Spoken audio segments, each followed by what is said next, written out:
بسم اللہ الرحمن الرحیم۔ اگر کسی کو بادشاہ، حکمران یا کسی ظالم و جابر شخص یا قوم سے خوف ہو تو 3 مرتبہ یہ دعا مانگے: اللہ اکبر من خلقہ جمیعا، اللہ اعز مما اخاف واحذر، اعوذ باللہ الممسک السماوات السبع ان یقعن علی الارض الا باذنہ من شر عبدک فلان وجنودہ واتباعہ واشیاعہ من الجن والانس، الہی کل جار من شرہم جل ثناؤک وعز جارک وتبارک اسمک ولا الہ غیرک۔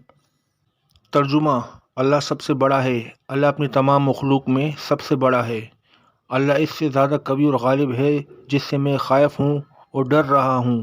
میں اس اللہ کی پناہ لیتا ہوں جس نے اپنے حکم سے 7 آسمان کو زمین پر گرنے سے روکا ہوا ہے، تیرے فلاح بندے کے اور اس کی فوج و لشکر کے اور اس کے پیروں اور خدمت گزاروں کے شر سے، جن ہو یا انس۔ اے اللہ، تو ان سب کی شر سے مجھے پناہ دینے والا بن جا۔ تیری حمد و ثنا بہت بڑی ہے اور تجھ سے پناہ لینے والا ہمیشہ غالب ہوتا ہے، اور تیرا نام بابرکت ہے اور تیرے سوا کوئی بھی قابل عبادت نہیں ہے۔